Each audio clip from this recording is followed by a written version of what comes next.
اهلا وسهلا بيكم يا حلوين. في فيديو النهارده عملت لكم مجسم بيت الدومن المصغر، بجد شكله خطير قوي من اول تغليف الخارجي لحد الحديقه، وكل الحاجات دي هتعرفوها معايا في الفيديو بالتفصيل. بجد شكله خطير قوي زي ما انتم شايفين كده. تابعوا معايا الفيديو للاخر وشوفوا ازاي عملته بالتفصيل.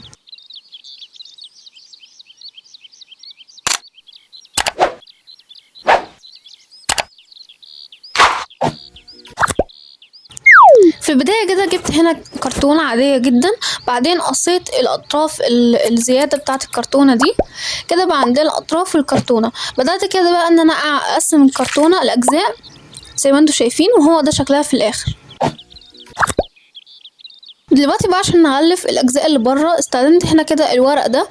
الصراحه شكله عجبني قوي، اشتريته لان انا حسيت عامل زي الخشب وكده او الطوب يعني، فشكله عجبني قوي. هبدا كده بقى ان انا اغلف الاجزاء اللي بره دي. طبعا انا استخدمت في التغليف التيب الشفاف، لان انا الصراحه مش بحب اعمل الورق الخفيف ده بالشمع. دلوقتي بقى عشان نغلف الجوانب بتاعه الكرتونه استخدمت هنا كده ورق سميك شويه، اسمك من هنا استخدمته في التغليف اللي من ورا ده. عملت برضو بالتيب الشفاف. دلوقتي بقى هيتبقى معانا كده اجزاء طالعه لبره، دي طبعا مش هنقصها.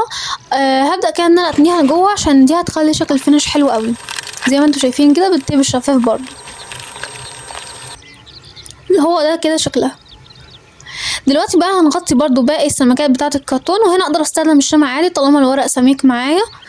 دلوقتي بقى هنا كده قصيت اجزاء على قد يعني الطول بتاع السماكه، وبدات كده ان انا اغطي الاجزاء دي زي ما انتم شايفين كده. بجد الفينش في الاخر هيطلع شكله تحفه. هو ده شكلها زي ما انتم شايفين كده اهو. دلوقتي بقى عملت برضو باقي الاجزاء، وهو ده شكل الكرتونه.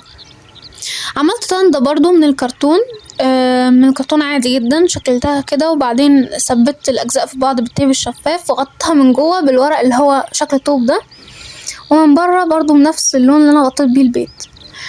دلوقتي بقى هنا كده برضو عملت ارضية من الورق اللي هو الشكل الطوب ده عشان اعملها في التندة. دلوقتي بقى عشان نغلف الاجزاء اللي جوه ده كان انا اعمل الجراج، وبعدين عملت الصالة. هو ده شكلها اهو زي ما انتوا شايفين. عملت الاوضة كمان، هو ده شكلها. دلوقتي عملت بقى الاجزاء التانية، وهو ده شكل التغليف في الاخر زي ما انتوا شايفين. حبيت الصراحة ان كل غرفة يكون ليها يعني لون معين ونقشة معينة، محبتش ان الكل يبقى زي بعضه. وهو ده شكله زي ما انتوا شايفين، بجد خطير جدا. وخليت الارضية بتاعت كل الغرف واحدة اللي هو الورق اللي انا استخدمته في الاول ده. وعملت هنا شبابيك برضو، بجد طلع شكلها حلو قوي قوي. وعملت باب برضو زي ما انتوا شايفين كده، عملت له مقبض من خرز اللولي. بجد ده شكل حلو قوي البيت في الاخر. وطبعا بقى زي ما انتوا عارفين التفاصيل الصغيره دي، مثلا عملت الاطراف بتاعه الشبابيك بشريط الستان، بجد طلع شكله خطير جدا زي ما انتوا شايفين كده.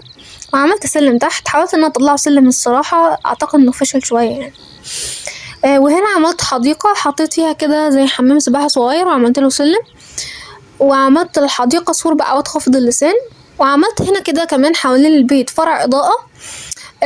حبيت الصراحة اعمل كده يعني، ثبته بالتيب الشفاف عادي جدا. بجد شكل خطير قوي.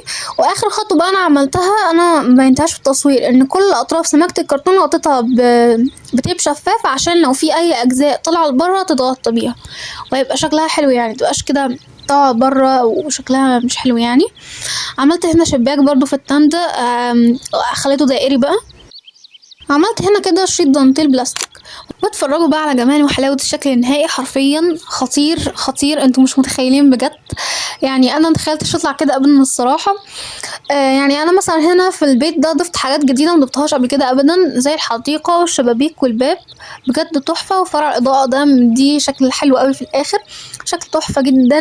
كل اوضة يعني مخلية البيت كله تحفة، حقيقي خطير زي ما انتوا شايفين كده. متنسوش بقى تكتبوا لي رايكم في التعليقات، واشتركوا في القناه، وتعملوا لايك للفيديو، وشيروا الفيديو لاصحابكم عشان يستفادوا كمان وينبهروا. وبس كده، مع السلامه، اشوفكم في الاجزاء الجايه.